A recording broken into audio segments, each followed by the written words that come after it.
My name is Sarah, I'm 28 years old, and my entitled family kicked me out of my own house, just so they could give it to my brother. They threw me out of the home I paid for, the home I protected, the home I believed was finally mine.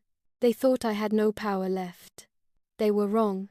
Before I tell you what happened next, please like this video, subscribe if you believe karma never forgets, and comment where you're watching from. I read every single one, and your support means everything to someone who's been through what I'm about to share. The pain in my chest still burns when I think about that night. 3 years of my life, 3 years of 60-hour work weeks, 3 years of saying no to vacations, to new clothes, to going out with friends. Also, I could scrape together enough money to buy that house. Not rent it. Not borrow it. Buy it. With my name on the deed. My signature on every single document. I was 25 when I found it. A small 2-bedroom house in a decent neighborhood. Nothing fancy, but it had something I'd never had before. The potential to be truly mine. Growing up, we'd moved constantly. Rental after rental, eviction after eviction. Always at the mercy of landlords. I swore that would never happen again. The day I got the keys, I cried. I actually stood in that empty living room and cried tears of joy and exhaustion and pure relief. This was mine. Finally. Something that belonged to me and only me. I painted every wall myself, installed new fixtures, planted flowers in the front yard. Every improvement I made was an investment in my future, in my security. But here's what I should have seen coming. My parents had always treated my brother Jake differently. He was the baby, born when I was 7, and from day one, the rules were different for him. When I broke something, it was a lecture about responsibility. When Jake broke something, it was accidents happen, sweetheart. When I wanted something, I had to earn it. When Jake wanted something, he just got it. He's 21 now, and he's never held a job for more than 6 months. Never paid his own rent. Never owned a car that wasn't handed to him. My parents call it supporting him while he finds himself. I call it enabling a grown man to remain a spoiled child. The manipulation started subtly when Jake needed a place to stay, temporarily, after his girlfriend dumped him. I said yes because family helps family, right? He moved into my spare bedroom with promises to help with groceries. Those promises lasted exactly 2 weeks. Soon he was eating my food, leaving messes everywhere, bringing random people over at all hours. Then my mother began making comments during our weekly phone calls. "Jake really loves that house," she'd say casually. "You're doing so well in your career. Maybe it's time to think about upgrading? Jake could probably take over your mortgage payments." Take over my mortgage payments. Jake, who had never successfully budgeted for a week's worth of groceries. But every time I expressed concerns, I was met with the same responses. Family helps family. Don't be selfish. He's trying to get his life together. The pressure intensified when my father got involved. He sat me down one evening, his face serious, his tone that familiar mixture of authority and disappointment that had shaped my childhood. "Sarah, we need to talk about Jake's situation," he said. "He needs stability right now. You've been blessed with this opportunity to help your brother. I hope you'll do the right thing." The right thing. As if there was only one right thing, and anything else would make me a bad daughter, a bad sister, a bad person. Please hit subscribe if this story is hitting close to home. I need to know I'm not alone in this. The final conversation happened 2 weeks before Christmas. I came home from work to find all 3 of them sitting in my living room, waiting for me. "We've talked to a real estate agent," my mother announced without preamble. "The market is good right now. You could sell this place and have enough for a down payment somewhere else." My blood ran cold. Sell? Who said anything about selling? "Well, you can't expect Jake to take on a mortgage this size right away," my father said reasonably. "It makes sense for you to sell to him at a family discount. Everyone wins. Everyone wins. Everyone except me. Everyone except the person who had actually earned this house." "I won't do it," I said quietly. "This is my house. I'm not selling it. I'm not giving it away, and I'm not leaving." The room went silent. Then my mother sighed that long-suffering sigh that said I was being unreasonable. "Sarah, you're not thinking clearly," she said in that patronizing tone I knew so well. "You're letting pride get in the way of doing what's best for the family." Jake needs this house. You just want it. Want it? I had worked myself to exhaustion for this house. I had eaten ramen noodles for months to make the down payment. This wasn't about wanting. This was about earning. About deserving.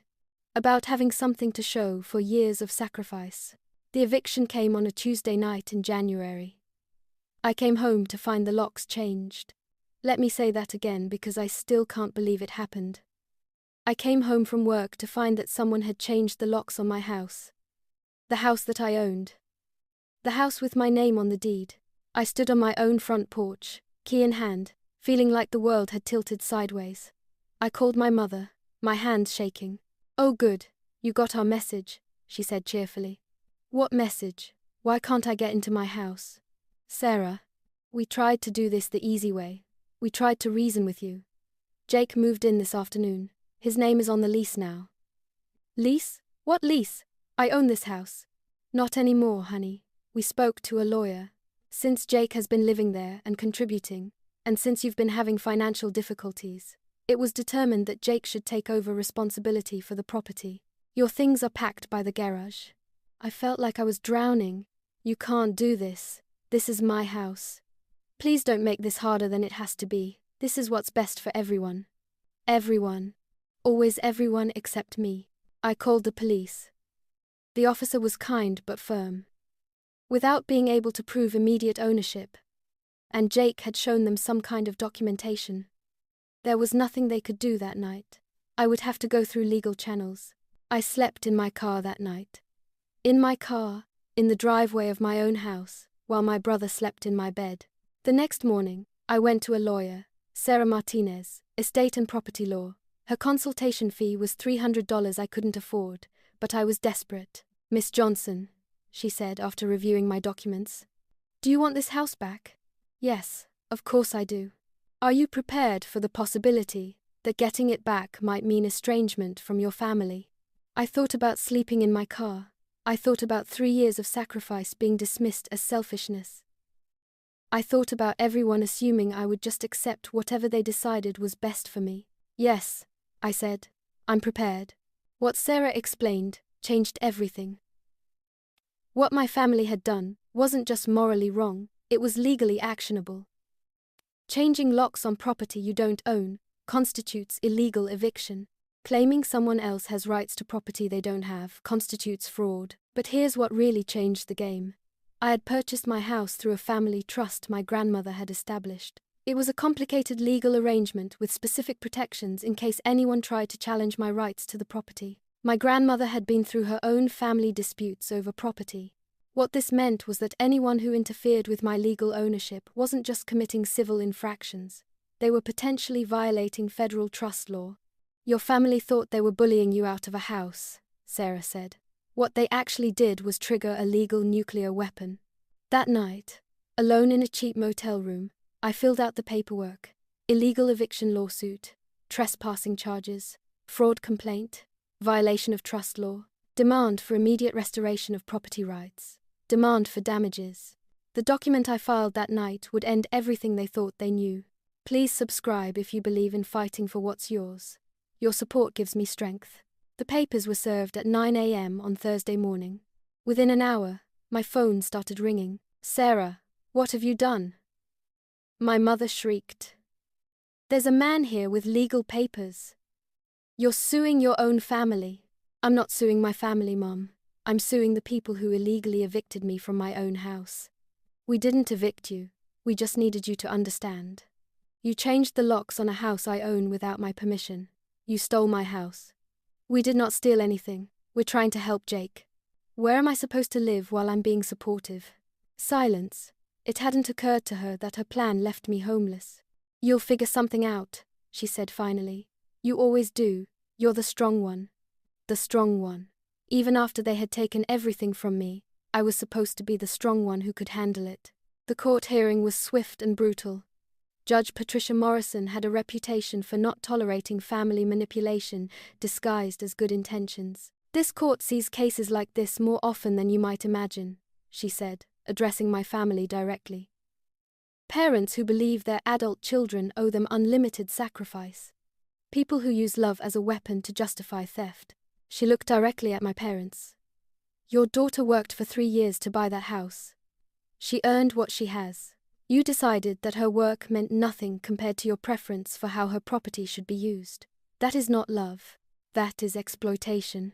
The judgment was comprehensive. Immediate restoration of property access. Full damages for my costs and legal fees. Restraining order preventing my family from interfering with my property rights. And referral to federal prosecutors for potential criminal charges. As we left the courthouse, my mother grabbed my arm, her face red from crying. Sarah, please. We can fix this. We can work it out as a family. I stopped and turned to face them all. You had 3 years to work things out as a family. I said, you chose to work things out by stealing from me. You chose to work things out by making me homeless. The only thing you didn't mean was for there to be consequences. I looked at Jake, who hadn't said a word since leaving the courtroom. Jake, you want to know the difference between you and me? When I wanted something, I worked for it. When I faced problems, I solved them myself. You've never had to do any of those things because Mum and Dad trained you to believe that wanting something badly enough means you deserve it. If you're still watching, comment your location. I want to know where my supporters are around the world. 6 months later, my house feels like home again. I've installed a security system. Updated all the locks. The legal bills were substantial. But the court ruling meant my family had to pay most of them. My parents and I don't speak anymore. They send generic birthday and Christmas cards, waiting for me to apologize for making them face consequences. I won't be apologizing. Jake texts occasionally. Awkward attempts to reconnect. I don't respond. Not because I hate him, but because trust isn't something you restore by pretending nothing happened. He got a job, finally. A real job with real responsibilities. Having nowhere else to turn forced him to learn skills he should have developed years ago. The hardest part isn't the estrangement. The hardest part is realizing how long I accepted being treated as if my needs didn't matter. How many times I believed that being the strong one meant accepting whatever burden others decided I could handle. Real strength isn't accepting mistreatment to avoid conflict. Real love doesn't ask you to set yourself on fire, to keep others warm. They thought my silence meant acceptance. They thought my love meant submission. They forgot whose name was on the deed. They forgot whose 3 years of sacrifice had earned every square foot of that property. Most importantly, they forgot that documents don't lie, and entitlement doesn't protect anyone from the consequences of their choices. If your family ever makes you feel powerless, remember this: they're counting on your love to protect them from your strength. They're betting that your desire to keep peace will make you accept war waged